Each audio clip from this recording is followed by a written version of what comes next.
My millionaire brother found me homeless under a bridge. He gave me $10 million and a condo, but after that, greedy relatives appeared out of nowhere to exploit me. It is the brutal truth of my life.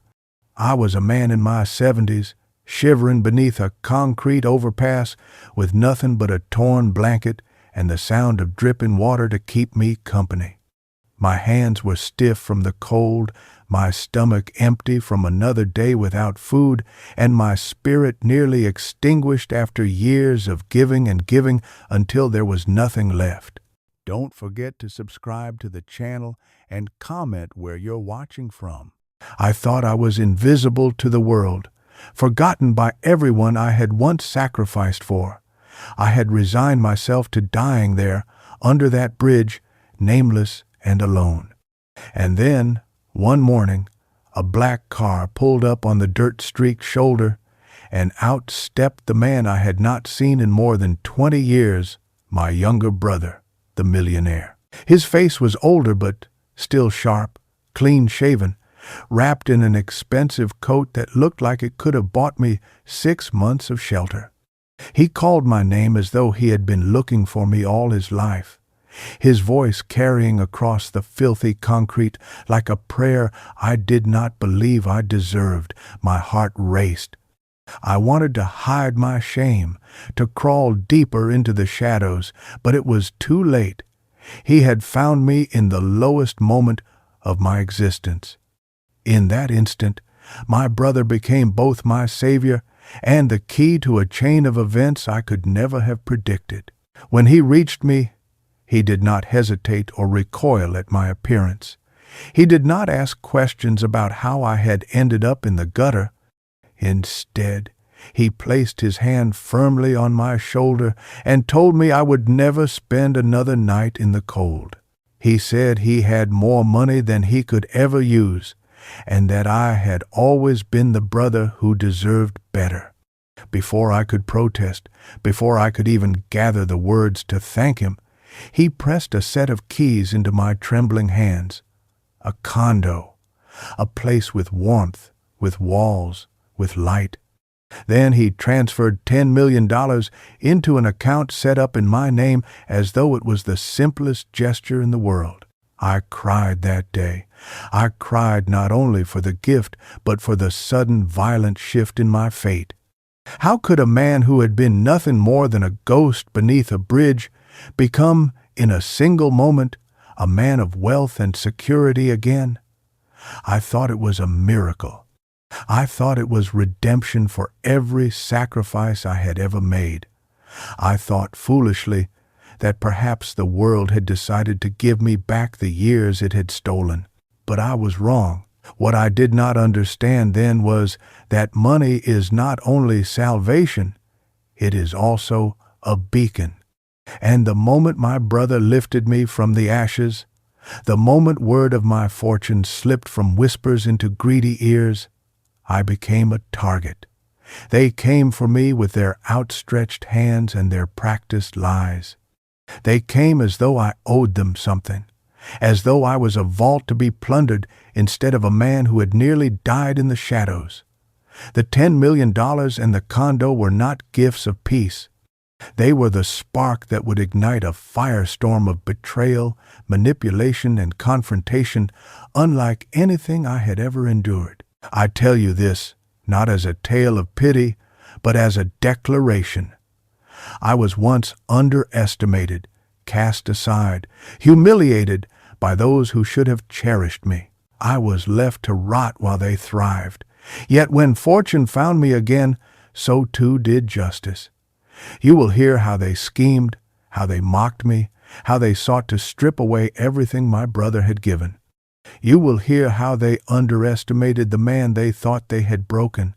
And most importantly, you will see how I turned their hunger for my downfall into the very weapon that destroyed them. This is the beginning of my story. This is the moment my life shifted from despair to confrontation. My millionaire brother found me homeless under a bridge, gave me $10 million in a condo, and then they came. And I was ready. I spent my entire life believing that sacrifice was the highest form of love, that giving until nothing remained was the noble duty of an older brother, a son, and later an uncle to the younger ones, who came to rely on me as though I were an endless well of provision. From the time I was a young man, my hands calloused from labor and my back bent under the weight of endless shifts, I worked not for myself, but for those around me. Every paycheck that crossed my hands seemed to vanish before I could even glance at it, redirected to school fees, overdue bills, and hospital visits that belonged to others. My parents grew old before they grew wise with money, and it fell on me to ensure they had food on the table and a roof overhead when their own missteps threatened to leave them destitute. I never complained, not once, because I thought that was what family was meant to do. Step in, carry the weight, absorb the blows, and pretend that the world was not pressing in. When my younger brother was still finding his footing, long before he discovered his talent for business and turned it into the empire he now commanded, I was the one who quietly handed him the money he needed for rent and as for food, for the gas that fueled his car when he was too proud to ask, but too broke to continue. I told myself that my purpose was to be the scaffolding that held everyone else upright, even if it meant I stood in the shadows while they basked in the light.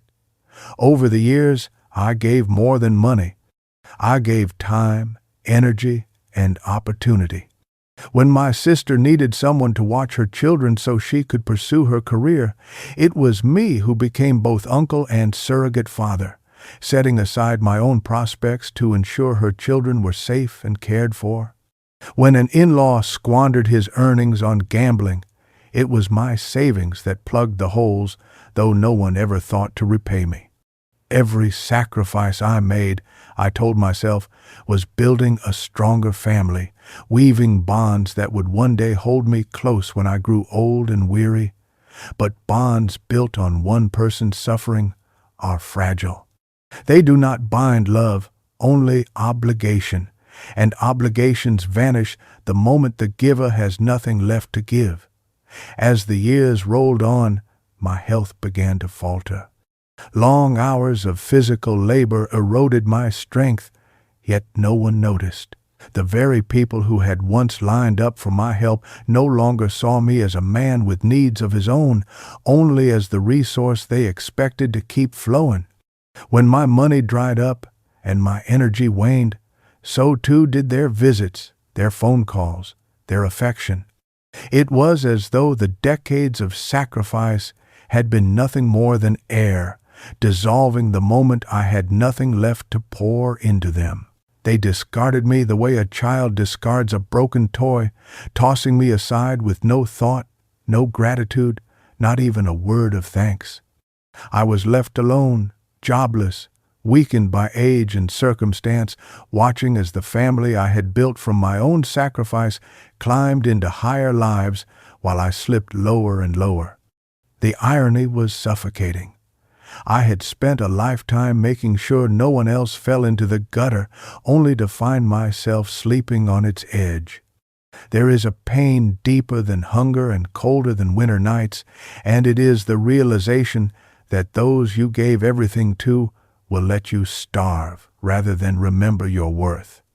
That was the pain I carried as I curled beneath bridges and behind dumpsters, invisible to the world, invisible most of all to those whose lives were stitched together by my sacrifices. They forgot me, or perhaps they remembered and simply chose not to care. I became a ghost long before my body was finished, a man discarded not by strangers but by blood. That was the true betrayal. The one that hollowed me out even more than hunger, that I had given them my life, and when it was spent, they stepped over me as though I had never mattered at all. I remember the day my brother returned as vividly as the moment the first frost bites into your skin, shocking and unforgettable, because it was the day I realized that fate was not finished with me, even if I had believed otherwise. I had been sitting beneath that bridge, my back against the cold stone, my eyes half closed against the sunlight piercing through the cracks above. My body was weak from another night of hunger and another morning of despair, and I had resigned myself to the slow erosion of my existence. Then, without warning, the roar of an expensive engine filled the stillness, and a sleek black car rolled to a stop on the gravel-strewn shoulder.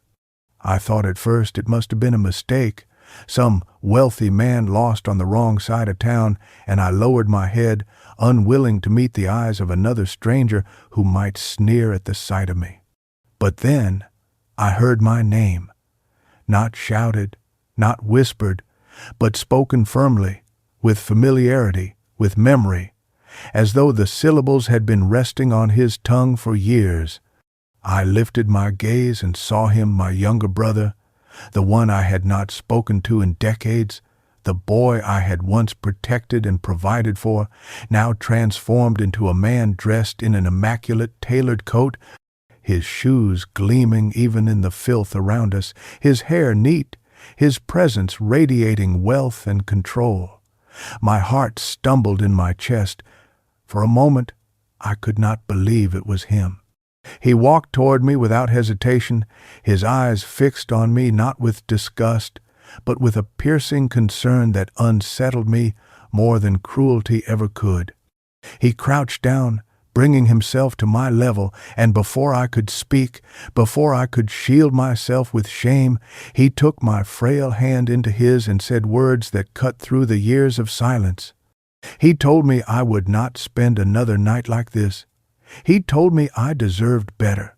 He told me that no matter what had passed between us, no matter how long we had been apart, he could not and would not allow me to die forgotten under a bridge. And then, as if he had planned this moment for years, he pressed into my hands a set of keys, gleaming against the grime of my skin, and told me they belonged to a condo that was now mine. I stammered, shaking my head, trying to tell him I could not accept such a gift, that I had no right, that I had wasted too much of my life to deserve such generosity. But he silenced me with a look, the same look he had given me as a boy when I had shielded him from harm, a look that spoke of debts and gratitude unspoken. Then he pulled out a small envelope and slid it into my pocket. Later, I would discover what it contained: a bank account in my name, filled with $10 million, money that could erase every scar, every debt, every hunger I had ever endured. In that instant, I was overwhelmed, not only by relief, but by disbelief. My brother, who had once leaned on me for survival, had returned as a man of power and wealth, and instead of turning away from me, as the others had, he offered me redemption. Tears burned my eyes as I tried to reconcile the years of abandonment with this sudden miracle, this sudden outpouring of compassion. He told me I was worthy of a second chance, that all the sacrifices I had made had not been forgotten, that even if the world had discarded me, he never could. I wanted to believe him. I wanted to believe that this was the turning point, that perhaps after decades of being invisible, I was finally being seen. In that moment, beneath the shadow of that bridge, I felt a flicker of warmth return to my soul, a fragile hope that perhaps my story was not yet finished.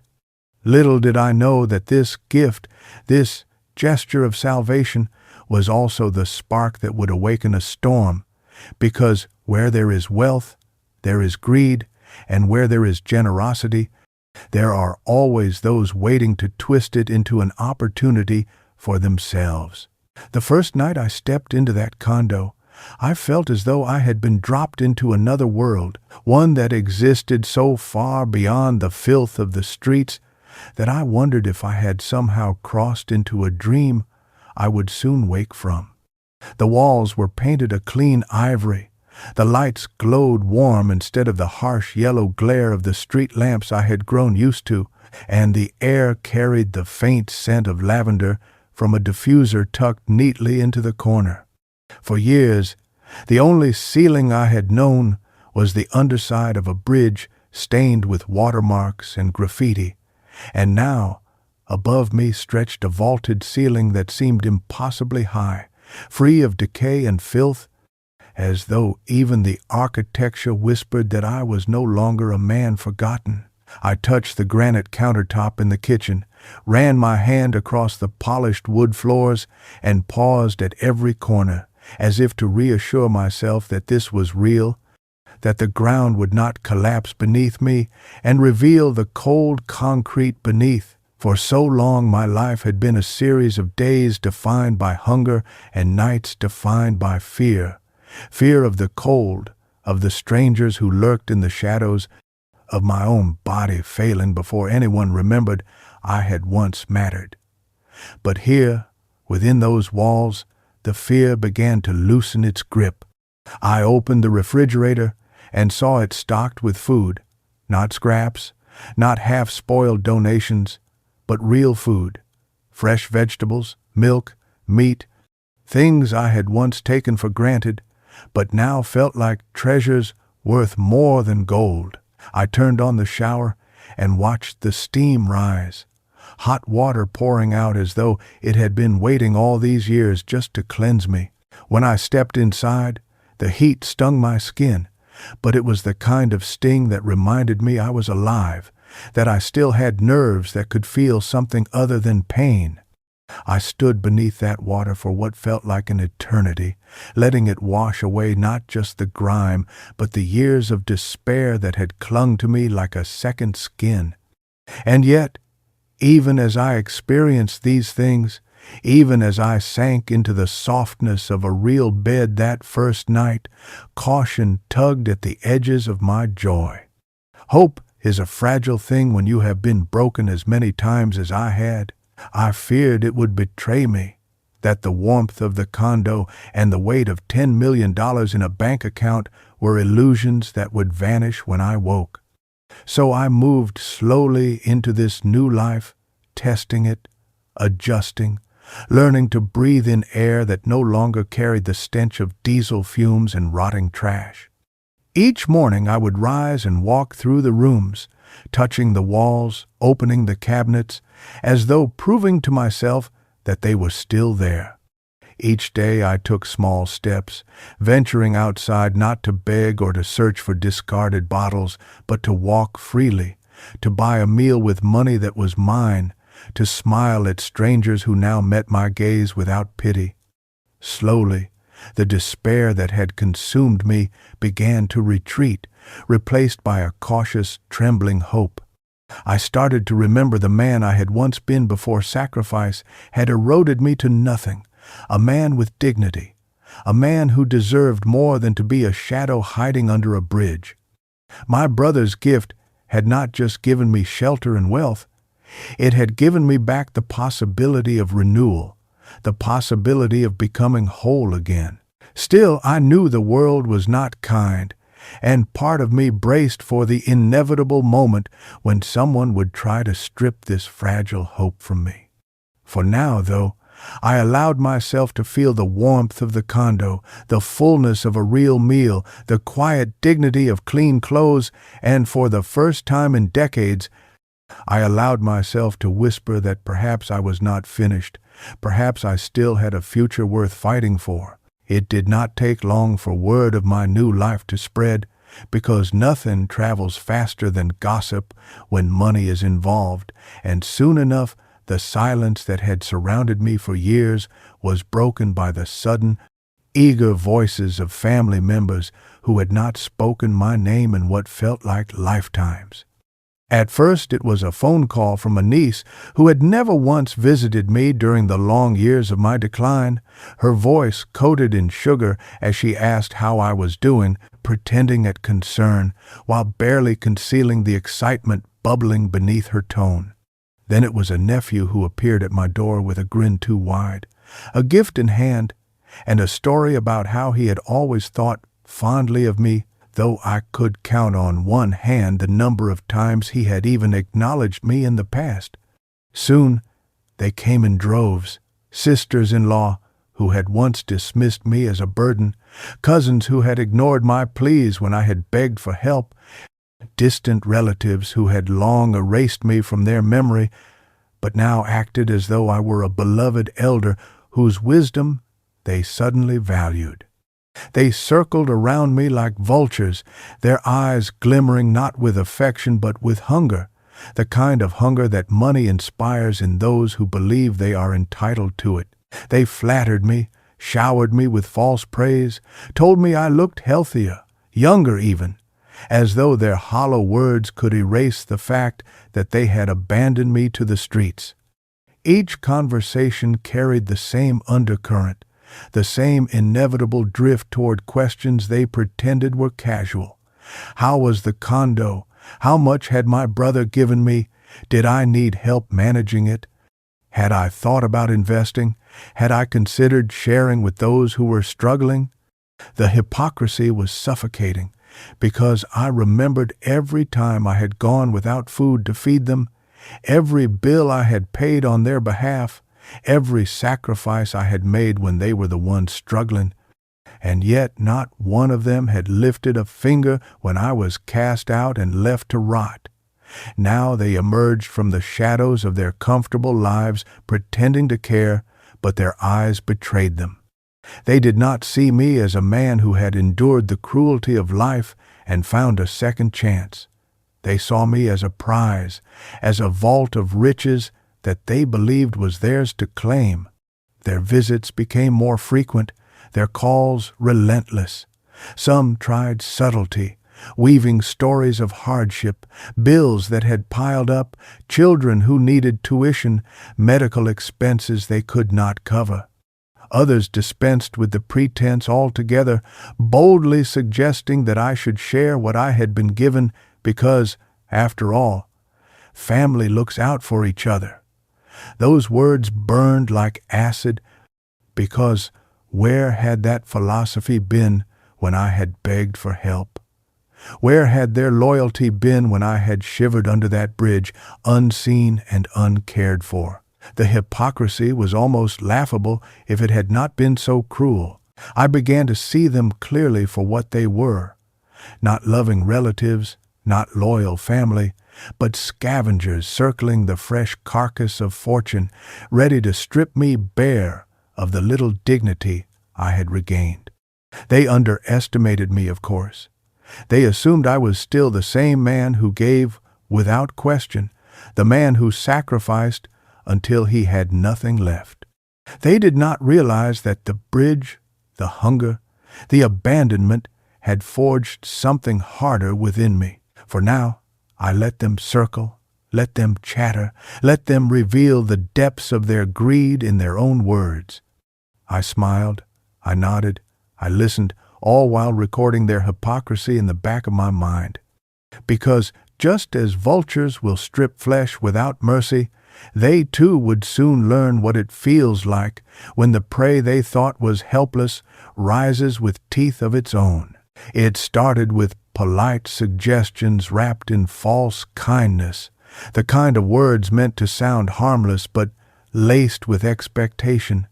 And then, as days turned into weeks, those suggestions sharpened into demands so brazen that even I, a man accustomed to their selfishness, found myself stunned at their arrogance. A nephew, barely 30 and already drowning in debt from his own reckless spending, showed up at my condo one afternoon with a grin that did not reach his eyes and a sense of entitlement that filled the room. He leaned against the polished counter as though it already belonged to him and told me, not asked but told, that I should lend him $100,000 so he could get back on his feet.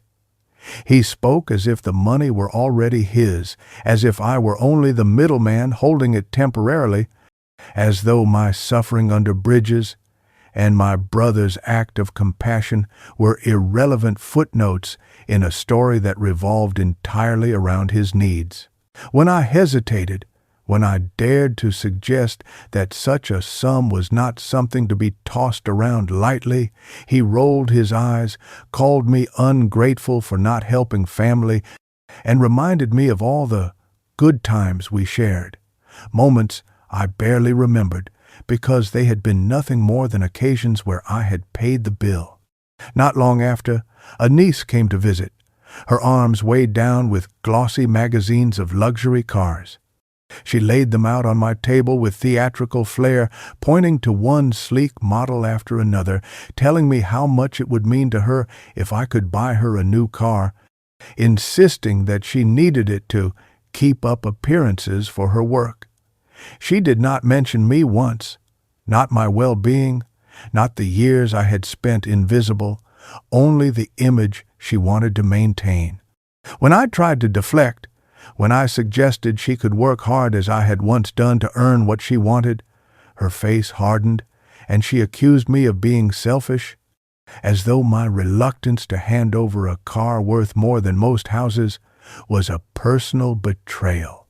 Then came the in-laws, bold and brash, sitting across from me in my own living room as they drew up imaginary plans for how I should properly distribute the money, insisting that a portion should go to each branch of the family so everyone could benefit equally.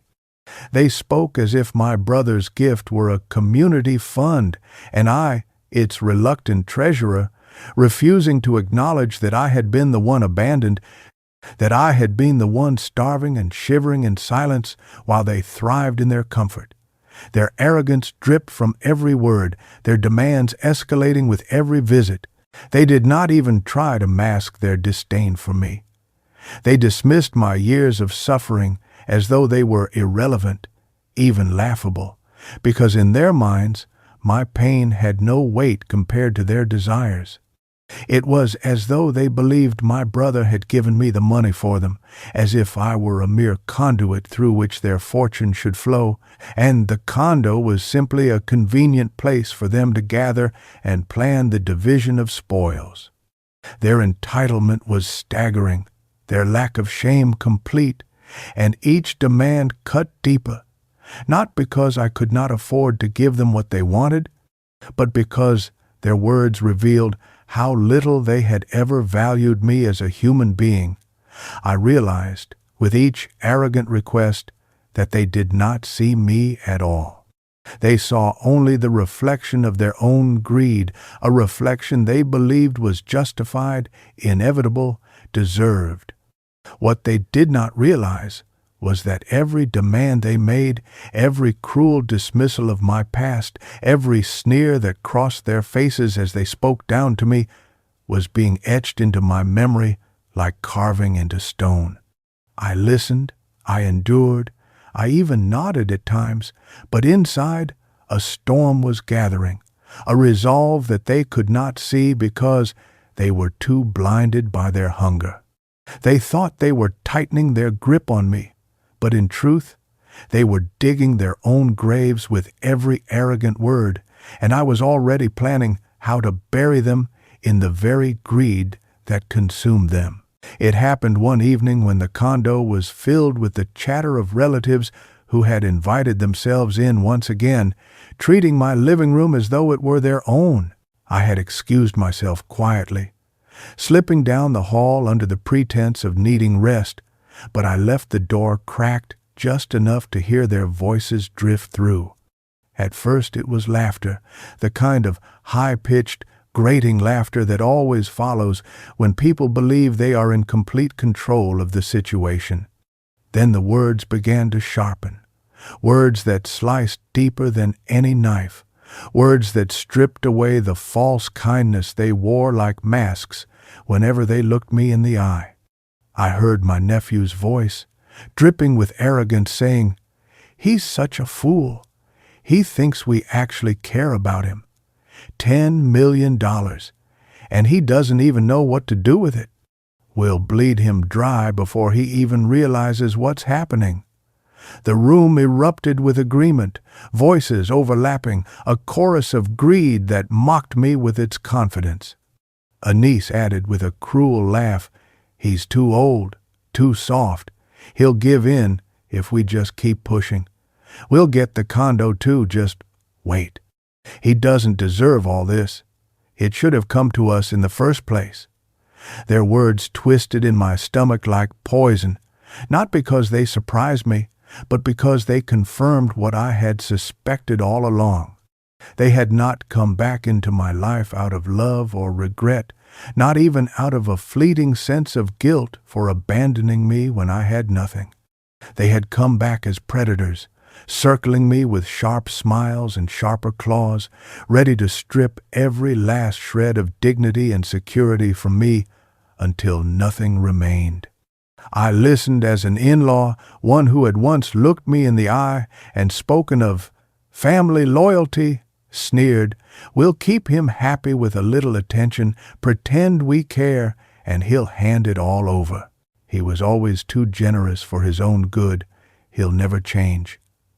That phrase repeated in my head like a curse, "He'll never change."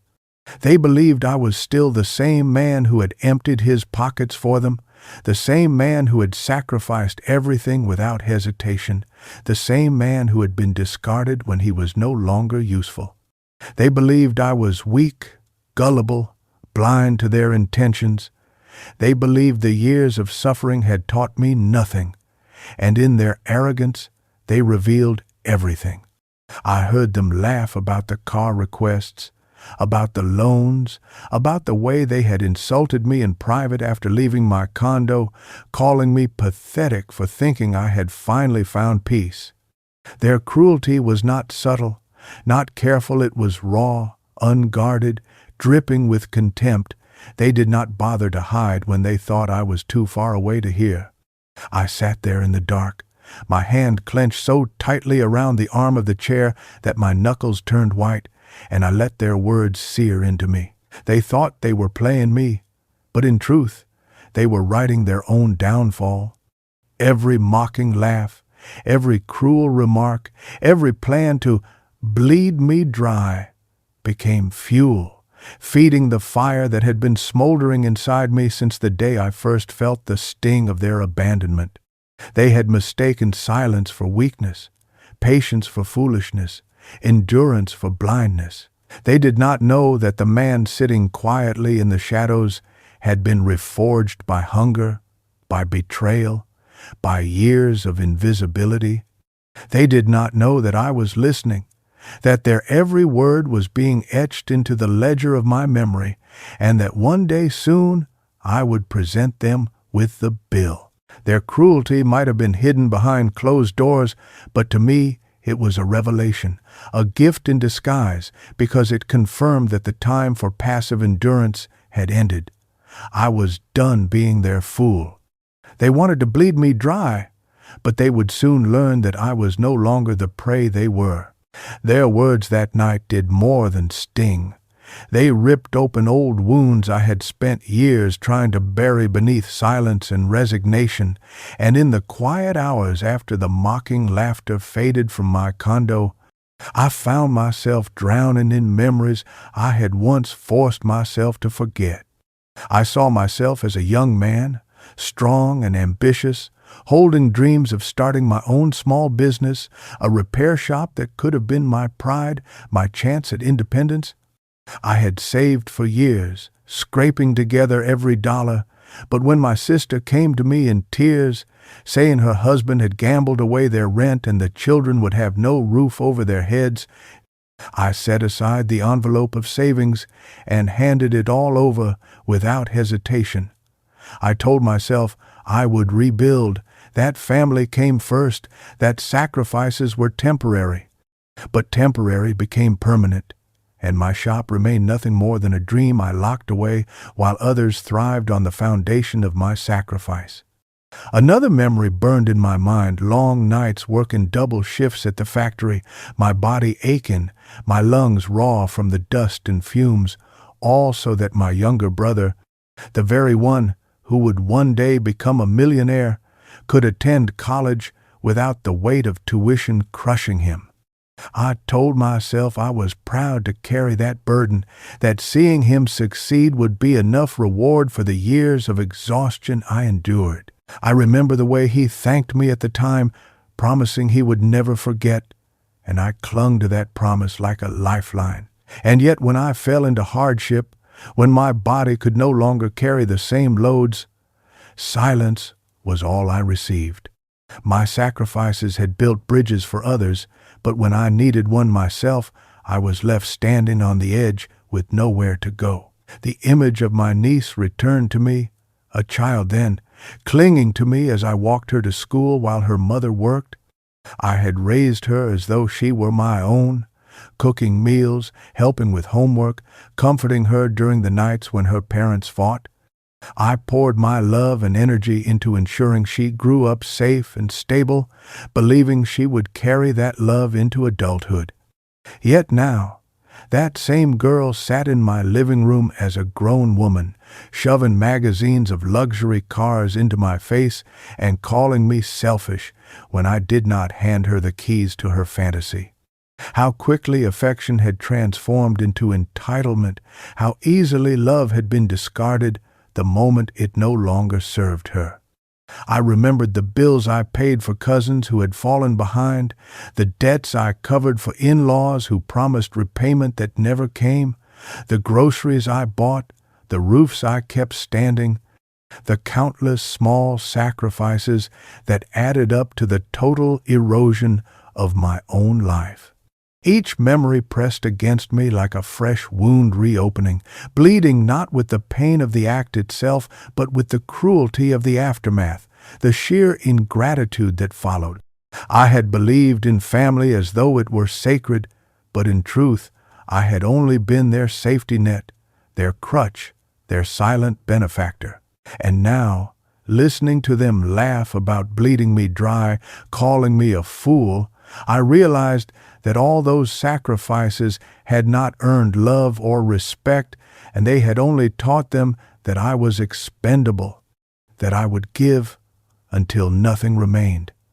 My anger swelled in my chest, burning hotter than it ever had before, because this time I was no longer powerless, no longer empty-handed.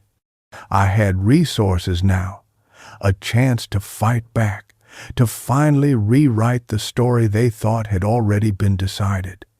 The flashbacks cut me open, but inside that pain grew a cold, sharp clarity.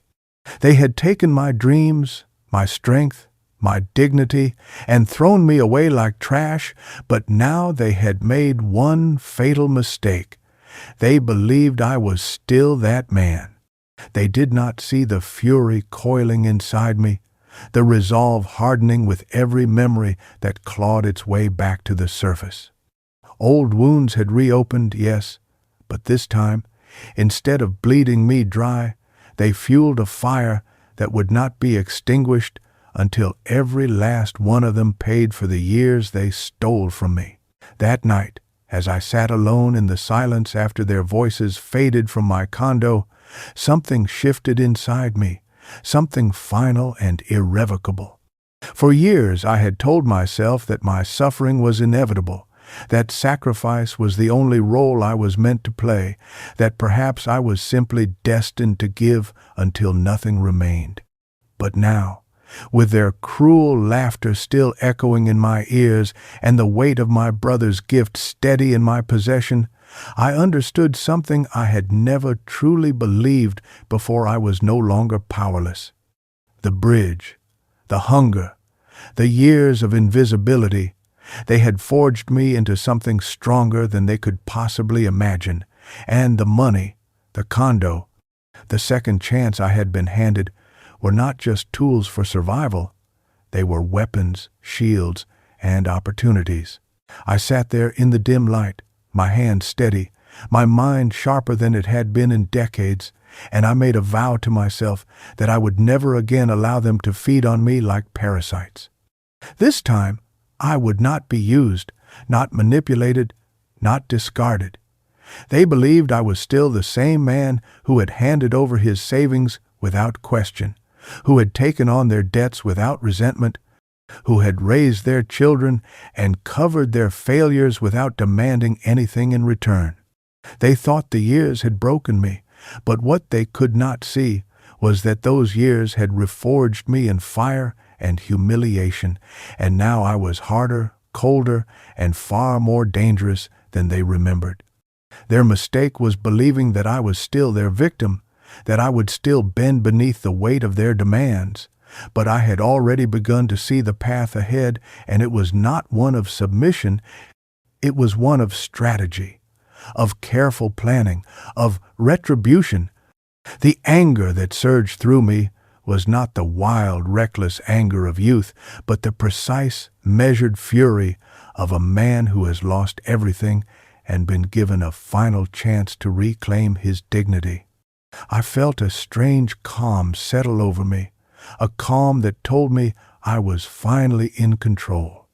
For the first time in my life, I had the resources to defend myself, to turn the tables, to expose them for the greedy, heartless ingrates they truly were.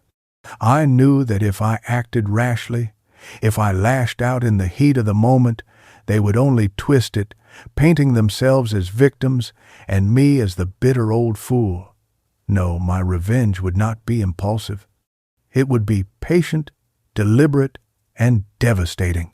They would never see it coming because they were too blinded by greed, too convinced of their own superiority. They would believe they were winning, right up until the moment the ground gave way beneath their feet. I whispered to myself in that empty room, words that carried more power than any shouted declaration: no more. No more sacrifices that went unnoticed. No more years lost to ungrateful mouths. No more allowing myself to be trampled in the name of family. They had mistaken kindness for weakness, but they were about to learn that beneath my silence, beneath my patience, lay a resolve as sharp as steel. This was the turning point. The moment the victim they thought they knew was buried and a new man rose in his place. I would play their game, yes, but I would play it better. I would let them believe they had me cornered, that I was still blind to their schemes, and when the time was right, I would strike with precision so exact that they would never recover. They thought they could bleed me dry, but in truth, they had already bled themselves, and I was ready to watch them collapse under the weight of their own greed. For the first time in years, I felt powerful, and that power, quiet and steady, became the fuel for everything I would do next. The very next morning after making my silent vow, I set my plan into motion, not with loud declarations or dramatic gestures, but with the quiet, deliberate steps of a man who knew that every detail mattered. The vultures circling me believed I was still naive, that I would hand over everything without question, but they had no idea that while they plotted in my living room, I was already envisioning a different battlefield, one where every move would be calculated, documented, and impossible for them to escape. I began with a lawyer, a seasoned man with silver hair and eyes that missed nothing, recommended to me discreetly through a contact my brother trusted. I sat across from him in his pristine office, my hand steady as I told him everything: the money, the condo, the sudden swarm of family, their arrogance, their demands, and the conversation I had overheard that exposed their true intentions. He listened without interruption, taking notes, occasionally nodding, his face calm, but his eyes sharp with understanding. When I finished, he leaned back in his chair and told me plainly that I had nothing to fear if I acted wisely, that there were countless legal structures available to protect my assets, and that, with the right planning, no relative, no matter how entitled, would be able to take from me what was rightfully mine. We discussed trusts, wills, contracts, and contingencies, each detail like a brick laid into a fortress I had never thought to build before. From there I went to the bank, sitting down with a manager who spoke with professional courtesy, but whose eyes betrayed the recognition of the size of the account my brother had placed in my name. Together we reviewed every aspect of it, setting up protections, authorizations, and alerts that would ensure no one could touch a cent without my explicit approval. I asked about investments, not because I was eager to gamble with my fortune, but because I wanted to learn how to grow it, to make sure that if they came clawing at me, the wealth I had been given would be a fortress that replenished itself faster than they could ever hope to drain it. The banker spoke of diversification, of safe holdings, of structures that would keep me secure for the rest of my life. For the first time, I realized that money was not just paper, it was power, and when handled correctly, it was protection. But I did not stop there, because protection was not enough. I wanted clarity. I wanted proof. I wanted the kind of information that could expose my so-called family for who they truly were if the time came to confront them. So I hired a private investigator, a quiet, efficient professional who asked few questions and promised results. I gave him names, details, and he assured me he would uncover what they did when they were not looking me in the eye. The debts they hid, the scams they ran, the things they thought no one would ever know. If they were going to paint me as the fool, I would be armed with every truth necessary to strip away their masks. Each meeting left me stronger, more secure, more certain that I was no longer standing on the crumbling foundation of blind faith, but on the unshakable ground of preparation. My relatives thought they were the only ones making plans, but in reality, their greed had forced me to become sharper than ever before. As I walked out of those offices, the weight that had hung over me for decades seemed to lift, replaced by a cold, steady fire in my chest. I was no longer the man who gave without question, nor the man who begged beneath a bridge. I was the man who had the tools, the allies, and the resolve to fight back. Quietly, methodically, I was building a wall around myself that they would never scale, and more than that, I was laying the foundation for their eventual downfall. They had no idea that the game had already shifted, that while they circled overhead waiting to strike, I was already sharpening the knife that would bring them crashing down. From that point forward, I wore a mask as carefully as they wore theirs, a mask of compliance, of softness, of the old man they believed I still was. And every time they came to me with their demands, I nodded, smiled, and let them believe they were tightening their grip. The trap I built was not made of walls or locks, but of their own words, their arrogance, their greed, because I knew that the best way to destroy them was not to deny them outright, but to let them reveal themselves so completely that there would be no escape. When my nephew arrived again asking for a loan, I acted hesitant at first, then sighed heavily as though burdened, finally agreeing that perhaps I could help if he promised to pay me back. I slid my phone onto the table, screen down but recording every word, and listened as he laughed about how repayment was unnecessary, how I was too old to need the money anyway, how it was practically his by right. The smugness in his tone made my jaw tighten, but I remained calm, encouraging him to speak freely, letting him hang himself with his own tongue. When my niece returned with her glossy magazines and entitled smile, I pretended to soften, asking her which car she truly wanted, coaxing her into speaking at length about how she deserved luxury, how she would never waste her time driving anything cheap, how it was my responsibility to ensure she maintained her image. Again, the device on the table captured it all. Every sneer, every laugh, every word that revealed her greed in a way no denial ever could. I met them in restaurants they chose, sat through endless conversations where they laid out their expectations as if they were my obligations, and each time I played the role of the weary but compliant benefactor, murmuring agreement, asking just enough questions to lure them into exposing themselves further. I bought small gifts here and there, nothing of substance, just enough to reinforce their delusion that I was falling back into the same cycle of giving, and they rewarded my apparent weakness by becoming even bolder, even crueler, speaking without caution because they thought they had already won.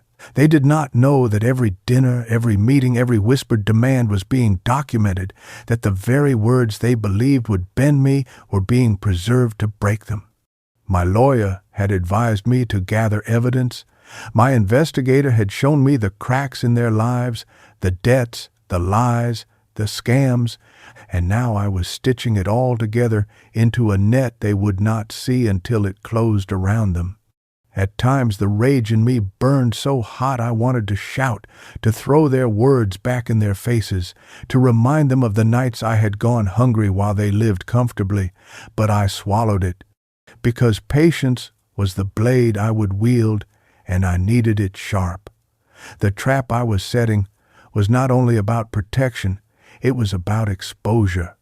I wanted the world to see them for what they were, to watch them stripped of their masks, their reputations, their arrogance. I wanted them to feel the same humiliation I had felt when they cast me aside, to face the same cold truth that I had endured alone under bridges and in alleys. So I continued the performance, nodding, smiling, promising, all the while guiding them deeper into their own destruction. They thought they were draining me, but in truth, every word they spoke, every greedy demand, every dismissive insult was another nail in the coffin I was quietly building for them. And I took satisfaction in knowing that when the time came to spring the trap, it would not be my voice condemning them, it would be their own. Their greed was like a fire that, once fed, refused to stop consuming, and with every small gesture I made to let them believe I was pliable, their arrogance swelled until it spilled out in demands so outrageous that even I, who had already witnessed the depths of their selfishness, felt a jolt of disbelief. What began as requests for loans and cars soon turned into outright pressure to sign over deeds, to place their names alongside mine, as if they were the rightful heirs of something I had barely begun to call my own. One evening, my living room became the stage for their latest performance. Several of them gathered around with papers they had printed themselves, bold enough to slide them across my table, with the expectation that I would simply sign away portions of the condo, granting them rights, as though my brother had intended his gift for all of them. When I hesitated, when I allowed the silence to stretch instead of immediately bending to their will, the sweetness of their words turned sour, their smiles vanished, and their true selves revealed themselves more nakedly than ever. My nephew leaned forward, his voice sharp, telling me that I was too old to manage property, that it would be safer if the younger generation took over.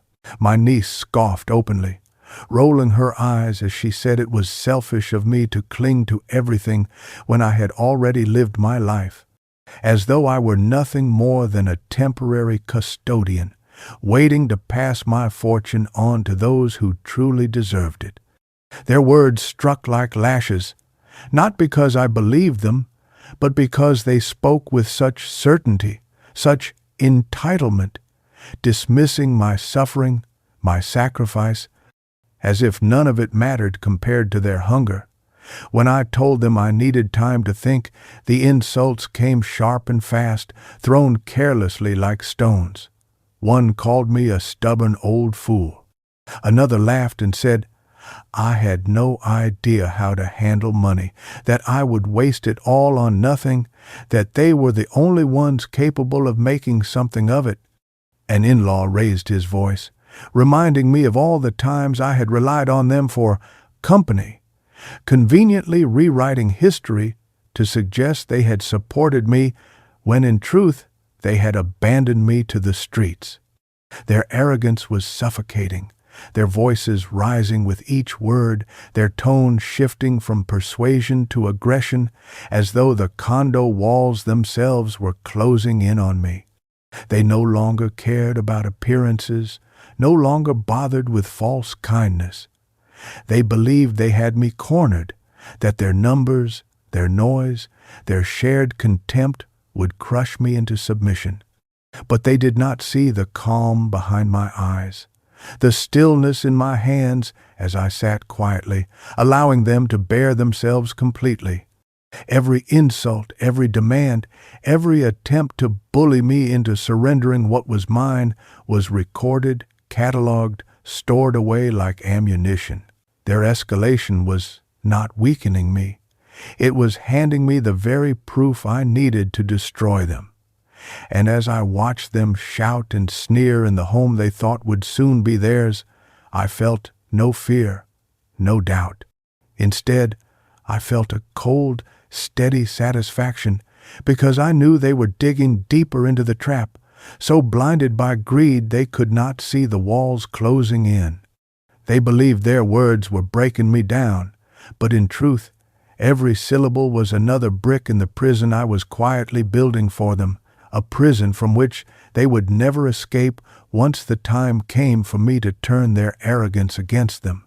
The breaking point came not within the walls of my condo, but in a crowded restaurant, a place they had insisted we meet because they wanted to celebrate family, while in reality they wanted an audience for their dominance.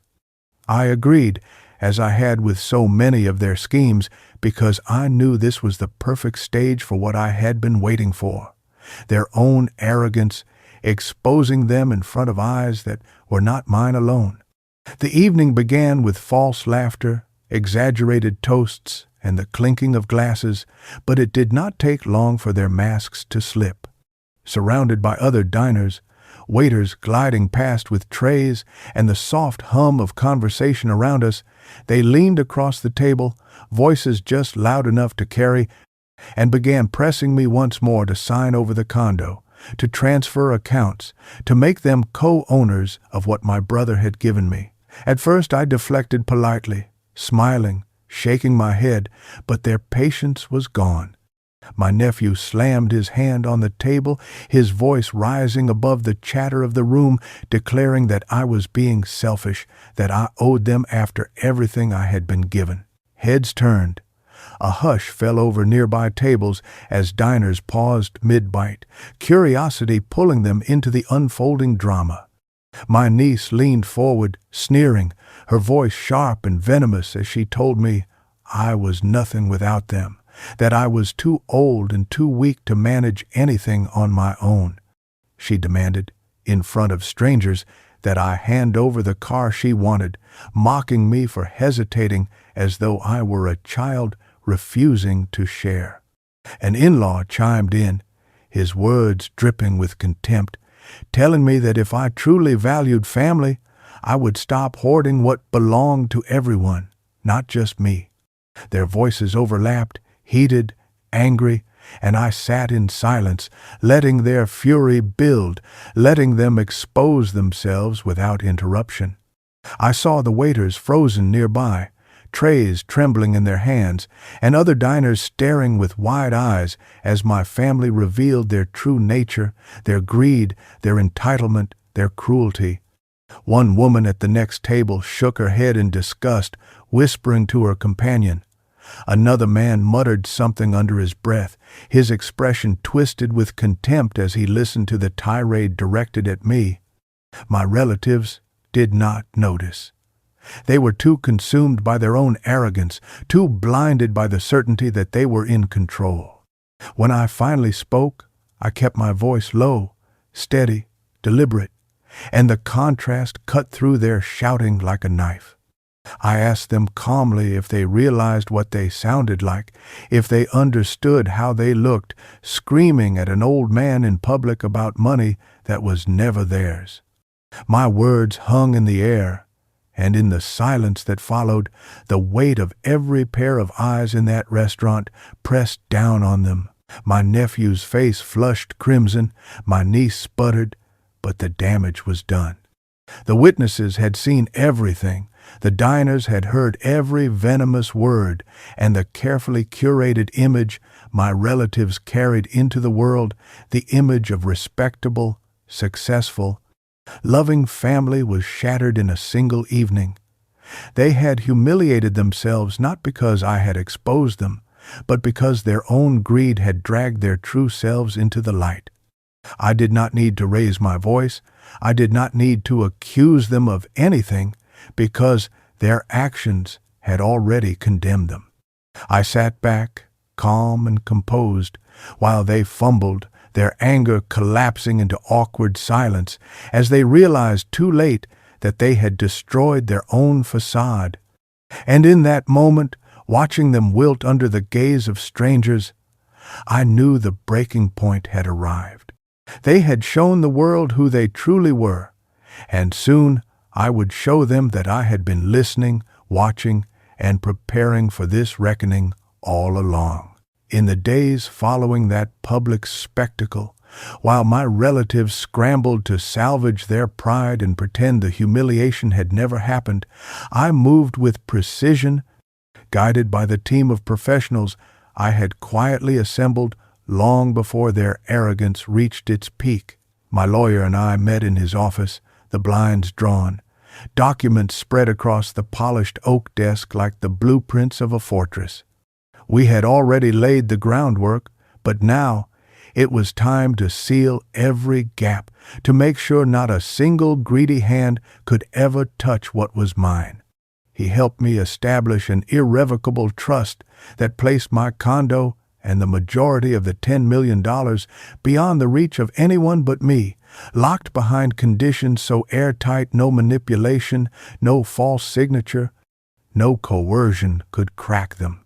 Every asset was tied to my name alone, every transaction monitored, every authorization requiring my explicit approval under strict verification. The papers were signed with calm deliberation, each stroke of the pen another wall built higher, another lock set in place, and as I handed them back, I felt the weight of vulnerability lifting from my shoulders. But protection was only the beginning. I wanted exposure. I wanted their schemes dragged into the light, so that when I confronted them, there would be no denial, no twisting of words, no feigned innocence. My banker ensured every suspicious request they had made was documented, their attempts to pressure me into adding their names to accounts, their proposals that I transfer shared funds, all preserved in the bank's internal notes. The private investigator, meticulous and relentless, handed me files thick with evidence, records of their debts, gambling losses, shady business dealings, even messages where they bragged to friends about how they were going to inherit my condo before I was even gone. Each document, each recording, each photograph was another nail in the coffin of their deception. My lawyer began drafting cease and desist letters, tailored for each of them, not just warnings, but loaded weapons, ready to strike at the first sign of further harassment. He also prepared charges: fraudulent coercion, harassment, even financial exploitation of the elderly, cases that could be filed the moment I chose to unleash them. Everything was prepared in silence, behind closed doors, while my family still believed they had the upper hand. They continued to visit, to call, to send messages laced with pressure and veiled threats, and each time I smiled, nodding, letting them believe their words carried weight, all while recording every interaction, feeding more evidence into the arsenal I was building. They thought I was cornered, but in truth, I had turned the walls of that corner into mirrors, reflecting their every move back at them. The most satisfying part was the irony. They had mocked me for being too old, too soft, too foolish to protect myself, and yet it was their arrogance that blinded them to the fact that every demand they made, every document they slid across my table, every insult they spat in frustration was being preserved by professionals who knew exactly how to turn their greed into their downfall. By the time the final legal structures were in place, my fortune was untouchable, my property invulnerable, my position unassailable, and still they did not know. Still, they plotted, schemed, whispered among themselves about how they would finally force me to surrender. Let them, I thought. Let them believe the prey is still in the snare, because the moment is coming when the snare will tighten, not around me, but around their own necks. With every signature, every notarized seal, every documented piece of evidence, I was no longer the man under the bridge, no longer the discarded fool. I had become the architect of their ruin, and soon they would realize that what they thought was theirs to take had already slipped beyond their reach forever. I chose the setting carefully. Not the privacy of my condo where they could deny or twist their words, but a rented conference room at my lawyer's office, a place formal enough to silence their laughter and sterile enough to strip away any pretense of comfort. I invited them under the guise of finally discussing the future, of settling matters regarding the money and the condo, and their eagerness betrayed their belief that they had finally worn me down. They filed in one by one, smug smiles plastered across their faces, already whispering to each other about what they thought they were about to claim. I sat at the head of the long table, calm, steady, my lawyer at my side, a small speaker and a stack of neatly arranged folders placed before me like silent sentinels. When the room settled, I looked at each of them in turn, my silence deliberate, letting the weight of the moment stretch until their smugness faltered into impatience. My nephew broke first, demanding to know when I would be signing the condo papers over, and that was when I pressed play. The recording filled the room with his own voice, dripping with arrogance, bragging about how he would bleed me dry, mocking me as a fool too soft to resist. Gasps echoed around the table, his face draining of color as his own words betrayed him. Before anyone could recover, I played the next recording, my niece's laughter as she called me old, pathetic, selfish for not buying her a luxury car, her sneer captured in every syllable. Her hands flew to her mouth, eyes wide with horror, as the evidence of her greed reverberated against the conference room walls. One by one, I unleashed the truth, each clip another blade cutting through their illusions. In-laws discussing how they would divide my fortune, cousins mocking my years on the street, their laughter at my expense turning into the very noose around their necks.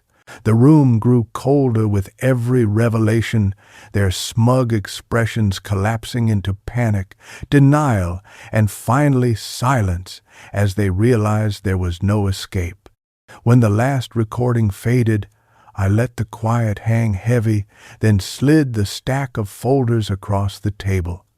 Inside were the investigators' findings, the debts, the scams, the fraudulent schemes they had hidden from one another, now laid bare in black and white. They rifled through the pages with trembling hands, each document stripping away another layer of their pride until they sat pale and small, cornered by the weight of their own corruption.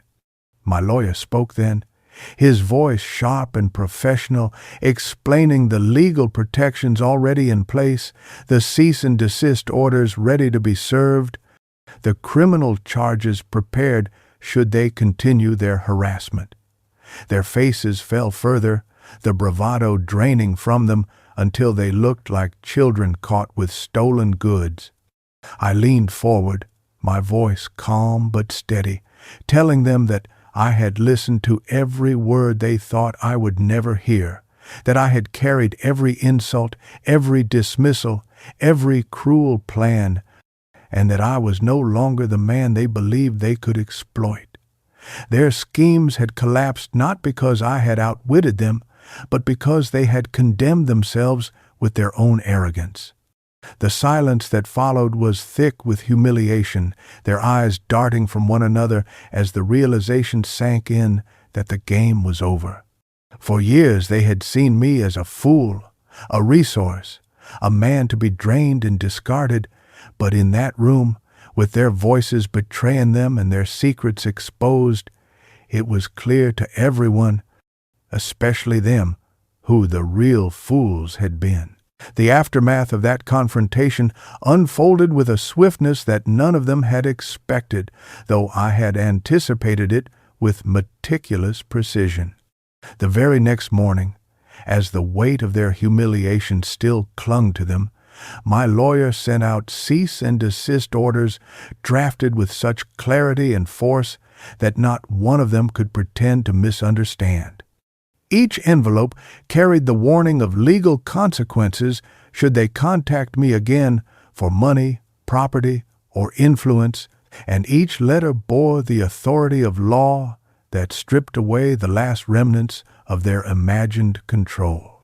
I pictured their faces as they tore open the crisp paper and read the cold language that spelled out the end of their games, and I felt a grim satisfaction settle into me like a long-awaited calm. At the same time, the banks moved into action, honoring the protections I had secured weeks before. My accounts were locked down so tightly that even the most skilled manipulator would have no chance of prying them open. Every attempt they had made to weasel their way into my finances was now flagged, their requests documented, their attempts to add their names to accounts marked as suspicious behavior. A few of them, in their arrogance, had even tried to use forged documents and falsified claims of authorization, and those actions returned to strike them harder than they could have imagined. The banks reported the attempts to the authorities, and soon enough the calls began theirs, panicked, indignant, desperate as investigators contacted them about fraudulent activity. The law, which they had always believed too slow or too distant to touch them, now circled them with the same cold inevitability they had once tried to impose on me. Harassment charges were prepared, and a few of the most brazen among them found themselves under investigation for fraud. Their schemes laid bare not just to me, but to officials who had no patience for entitled arrogance dressed up as family loyalty. I did not gloat when I heard the news, though the satisfaction was undeniable. I simply sat quietly in my condo, the same place where they had once laughed and demanded, and let the silence remind me of how far I had come. For years I had been invisible, discarded, powerless, but now the power rested firmly in my hands, and theirs had been stripped away by the very institutions they had thought to use against me. I imagined them scrambling, whispering among themselves, pointing fingers and placing blame, their unity dissolving into chaos as self-preservation turned them against each other. The vultures who had circled together now clawed at one another, their greed no longer satisfied, their schemes collapsing into ruins of accusations and shame. Some tried to reach me still, pleading instead of demanding, their tones dripping with desperation rather than arrogance, but the letters had been clear, and I no longer owed them even the courtesy of acknowledgement.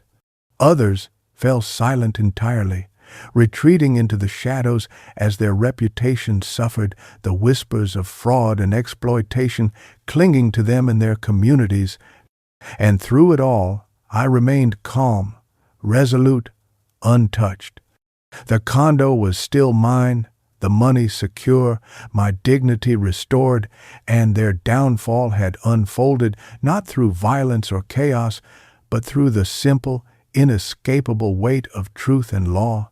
They had built their lives on the illusion of superiority, convinced they could manipulate and consume me forever. But in the end, it was their own greed, their own cruelty that brought them low. For the first time in decades, I felt what true vindication was not the fleeting satisfaction of revenge alone, but the enduring peace of knowing that justice, at long last, had finally caught up with those who believed themselves untouchable. In the weeks that followed the cease and desist orders and the investigations that shadowed their every step, The once united front of greedy faces began to fracture, splintering into the chaos I had always known lay beneath their shallow alliance. The same relatives who had sat in my living room laughing together about how easily they would bleed me dry now turned their sharp tongues on one another, each scrambling to shift the blame for the disaster that had befallen them.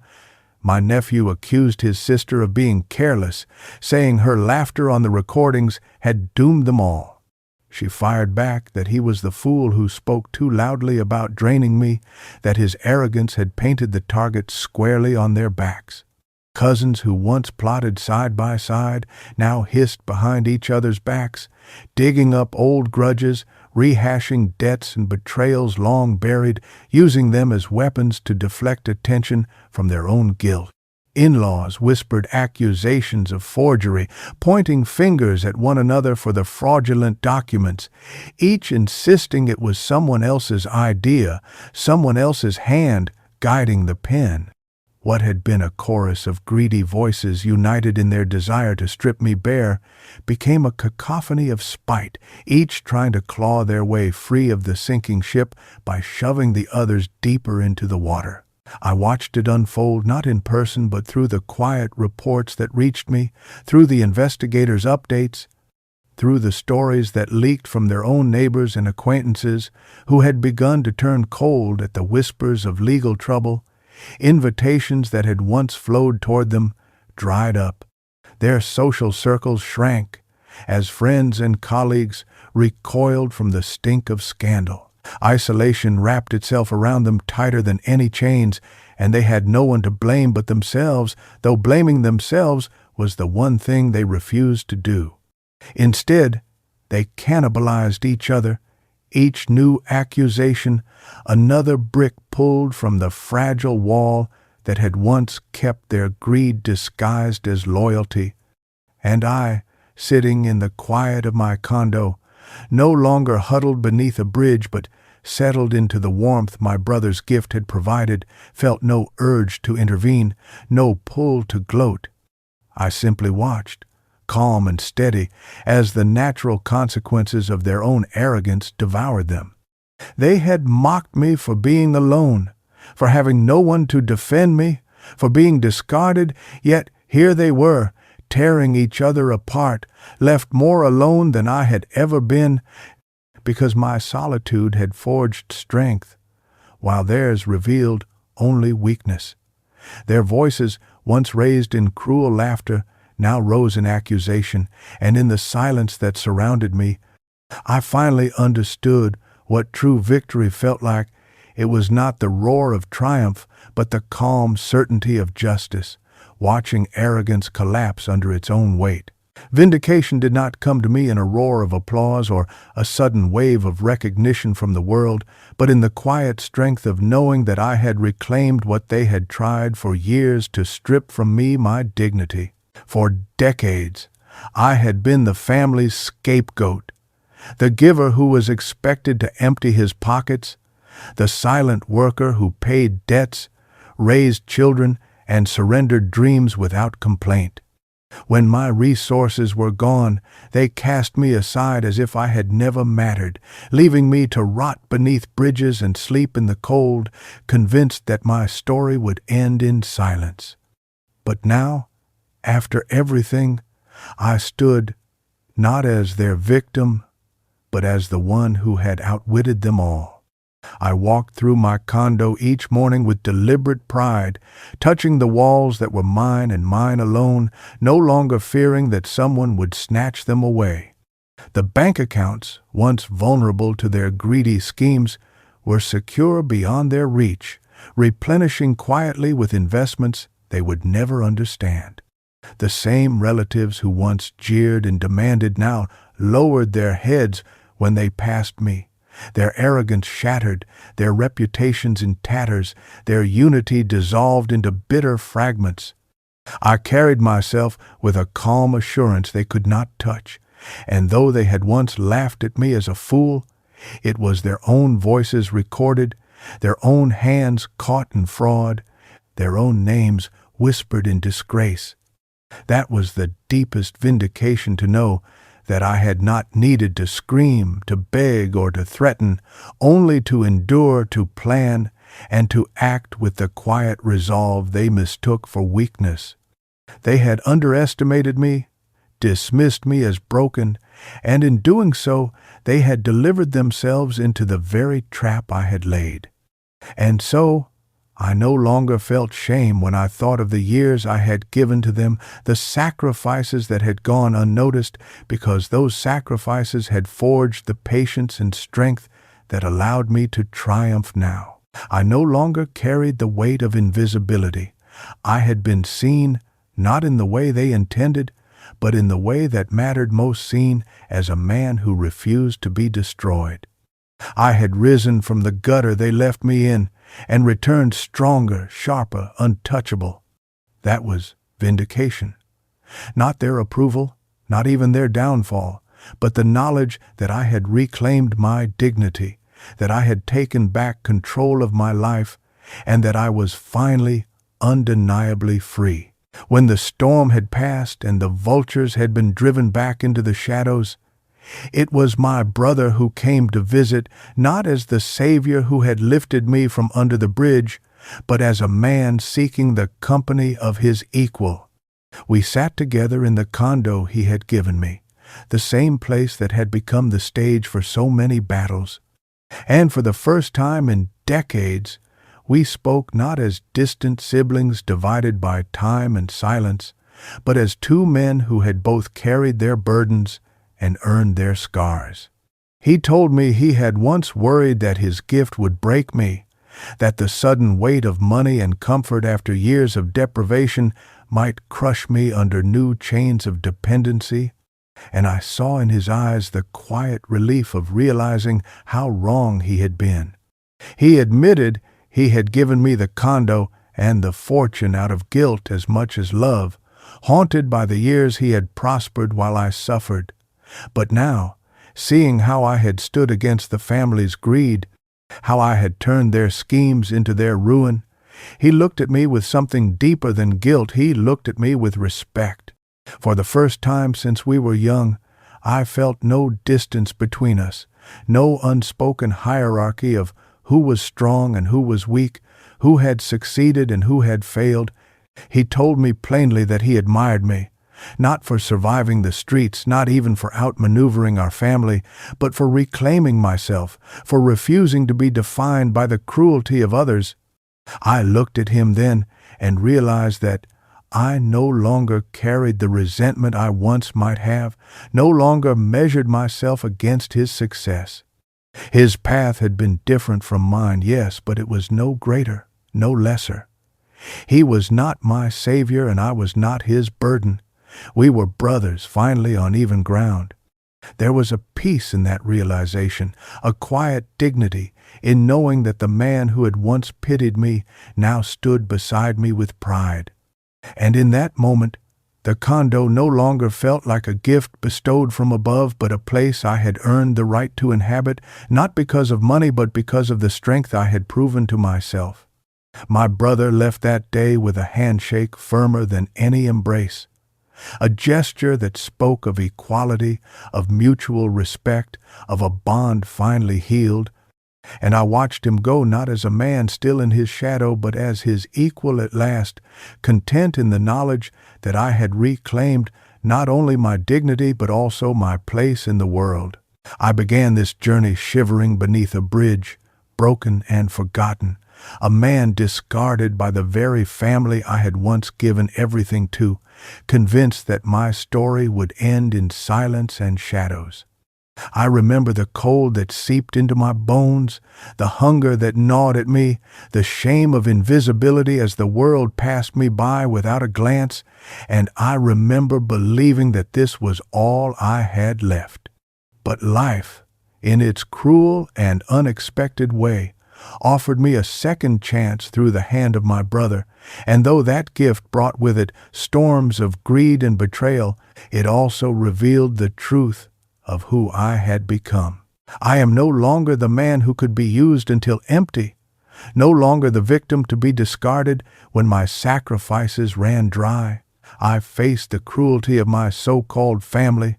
I endured their insults and schemes, and I did not fall. I watched them tear themselves apart, their greed turning inward like a blade, and I stood unmoved as the law stripped away the illusions they had wrapped themselves in. I set my trap with patience, I exposed them with precision, and in the end it was not my voice, but their own words that condemned them. That is justice, that is vindication. And now, when I walk through the rooms of my condo, when I see the sunlight pouring in through clean windows and feel the weight of security that can never again be stolen from me, I know peace in a way I never thought I would. I am not the man under the bridge anymore. I am not the fool they mocked or the servant they drained. I am a man who has risen from the ashes they left me in, standing tall, unbroken, with dignity restored, and a life they never thought I deserved, but one I claimed for myself. They underestimated me, they betrayed me, and they tried to strip me bare, but I am here still, stronger, calmer, untouchable. My story did not end where they left me, it began there. And though I may have started under a bridge, broken and forgotten, I ended standing tall with justice, peace, and the life they could never take from me. Your time means a lot. Thank you for listening to my journey. If you enjoyed this story, don't forget to like the video, subscribe to the channel, and share your thoughts in the comments. To hear the next story, just click the box on the left.